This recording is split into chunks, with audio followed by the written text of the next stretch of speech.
KPK menyebut mantan Wamenaker Immanuel Ebenezer menerima aliran dana sebesar 3 miliar dalam kasus pemerasan pengurusan sertifikat K3 di Kementerian Ketenagakerjaan. Padahal sebelumnya Noel kerap menyebut dirinya anti suap. Bahkan ia pernah mengajak pihak-pihak tertentu membuat fakta integritas yang memberi hukuman mati kepada pelaku korupsi.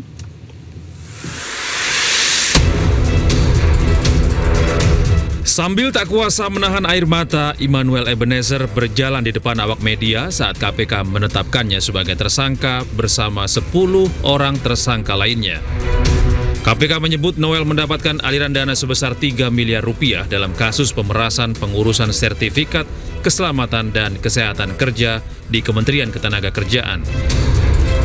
Miris, karena sebelumnya Noel dengan tegas menyebut pernah menolak tawaran suap bernilai miliaran rupiah. Dan mereka mayoritas nyaman dengan apa yang saya lakukan ya. Karena kan saya tidak minta duit, minta uang ya, minta uang. Lantas kita juga nggak mau meres dan sebagainya, gitu. Ini kadang-kadang kan ada perusahaan ini salah, datengin, cincai-cincai minta duit. Ya. Akhirnya pengusaha-pengusaha juga muak ngeliat hal ini. Abang udah ada yang pernah nawarin belum? Kalau nawarin banyak sebetulnya. Tapi gue nggak mau, gue harus menjaga integritas. Berapa bang nawarinnya? Banyak. Angkanya lumayan lah. Menurut gue itu bisa sejahtera gue untuk berapa tahun lah. Gitu, yang jelas pasti miliaran. Gitu. Tidak hanya itu, beredar pula video Noel mengajak pihak-pihak tertentu membuat fakta integritas yang memberi hukuman mati kepada pelaku korupsi. Berani nggak sama-sama kita bikin fakta integritas? Kalau nipu rakyat, hukum mati. Kalau korup, hukum mati. Berani nggak? Dan saya akan mengajak siapapun nanti kandidat bikin fakta integritas. Kalau korup, siap dihukum mati. Gitu. Kini kata-kata Immanuel Ebenezer pun bagaikan pepesan kosong kala ia terjerat dalam operasi tangkap tangan KPK pada Kamis 21 Agustus lalu.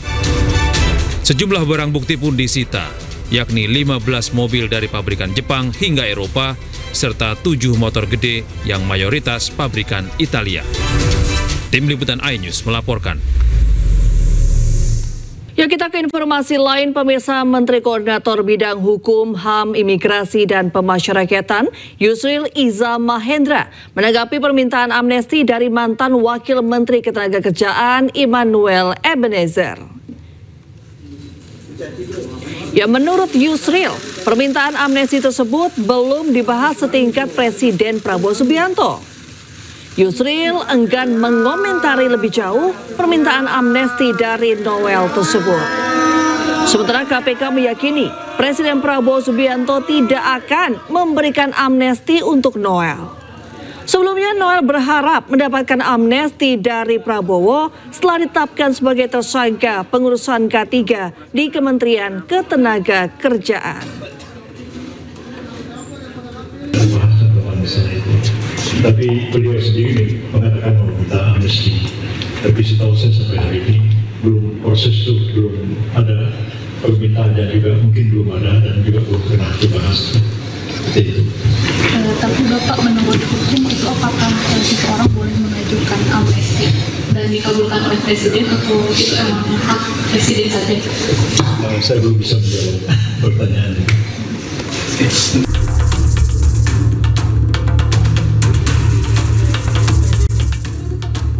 Kantor Pos Pati, Jawa Tengah dipenuhi masyarakat Kabupaten Pati. Massa yang mengatasnamakan masyarakat Pati Bersatu ini tiba di kantor Pos Pati setelah berjalan kaki sejauh 1 km dari alun-alun Pati. Warga antre berdesakan di kantor pos dengan penjagaan ketat kepolisian. Masyarakat mengirimkan surat kepada KPK yang isinya mendesak Bupati Pati Sudewo ditetapkan menjadi tersangka dan ditahan dalam kasus korupsi pembangunan jalur kereta api saat Sudewo masih menjabat sebagai anggota DPR RI. Ini tadi yakin suratnya sampai ke KPK? Yakin dong, uang kantor pos nggak main-main dong. Kita yakin, kita percaya.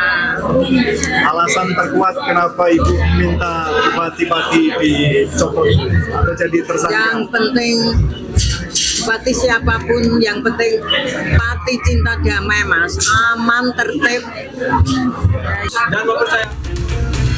Menghadapi banyaknya warga yang akan mengirimkan surat ke KPK, pihak kantor Pos Pati menyiapkan 9 loket pelayanan. Surat tersebut akan dikirim pada hari ini dan sampai ke KPK di Jakarta dalam waktu 2 hari. Kami dari kantor pos akan menjalankan dengan baik pelayanan kami dan juga pengirimannya kepada tujuan.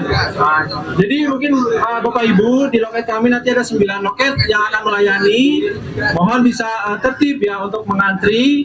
Apakah nanti akan satu-satu atau nanti bisa dititip untuk di masing-masing loket. Mungkin seperti itu, silakan. Tidak ada agenda aksi demo, namun koordinator lapangan aksi menyebut bahwa Bupati Sudewo layak menjadi tersangka karena telah menyerahkan uang ke KPK senilai ratusan juta. Kasus suap di proyek di JKA. Jadi memang sudah saatnya lah ya itu ditetapkan sebagai ya sudah layak lah ditetapkan sebagai tersangka. Kemarin kan KPK sudah menyita uang 3 miliar dan kemarin Bapak Bupati Sudewo menyerahkan uang 720 juta di KPK. Artinya kan Bapak Bupati Sudewo dengan sadar telah melakukan perbuatan melanggar hukum. Dan uang 720 juta itu dia sadar itu hasil dari kejahatan. Sementara aparat kepolisian tetap berjaga mengantisipasi kemungkinan gangguan keamanan meski tidak ada agenda aksi demo hari ini. Dari Pati, Jawa Tengah, Musyafa Ainus melaporkan. Yuk kita ke informasi lain, pemirsa. Menteri Keuangan Sri Mulyani Indrawati tidak berkutik ketika digeruduk sejumlah mahasiswa yang mencecar pertanyaan terkait polemik di sektor perpajakan. Momen ini terjadi di Balai Purnomo Prawiro, Visip UI Depok, usai Menkeu melangsungkan kuliah umum.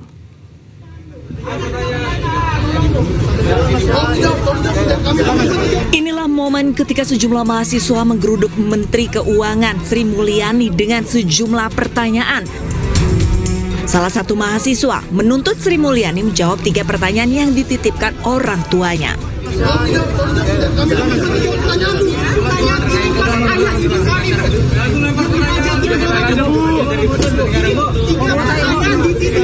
Sementara mahasiswa lain menyoroti soal pemotongan dana transfer ke daerah yang menurutnya berdampak pada kenaikan pajak bumi dan bangunan.